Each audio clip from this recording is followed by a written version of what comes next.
Welcome back to Economics. Today we're going to talk about comparative advantage. Comparative advantage, what is it? Well, it's the way that we decide who produces what in an economy. The person, individual, country, region with the lowest opportunity cost of producing a good or service will produce that good or service. They should specialize and then exchange with other countries who do the same. Well, calculating comparative advantage can be kind of tricky. So we're going to go through an example of how to calculate the opportunity cost for two different economies, China and the US, with two different goods, food and clothes, and figure out who has the lowest opportunity cost and therefore who has comparative advantage.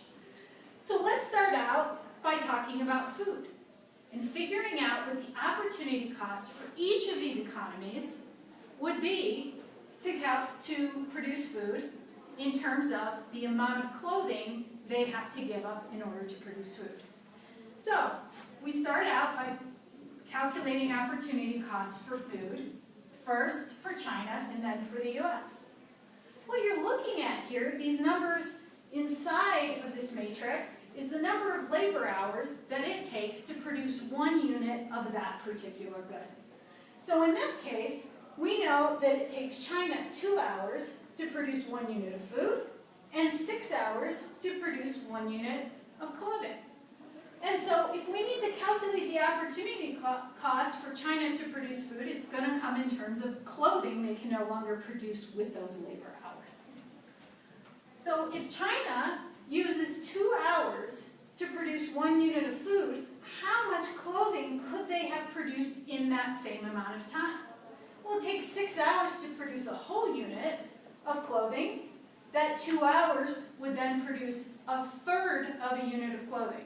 So a third of a unit of clothing is what China gave up in order to produce 1 unit of food. If we do the same for the US, it takes the US 1 labor hour to produce 1 unit of food.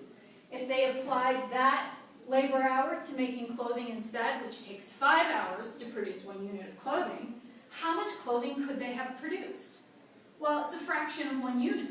So it's going to be 1/5 of a unit of clothing for the US.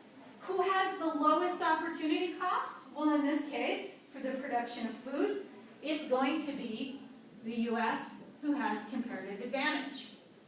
Let's do the same thing for clothes. So for clothes, the opportunity cost of producing clothes comes in terms of food you can no longer make with that time that you spent making clothes.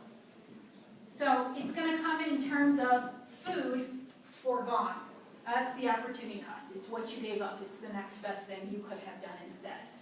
So in this case, if China took the 6 labor hours that it took to produce 1 unit of clothes and applied those 6 labor hours to the production of food, how much food could they have made?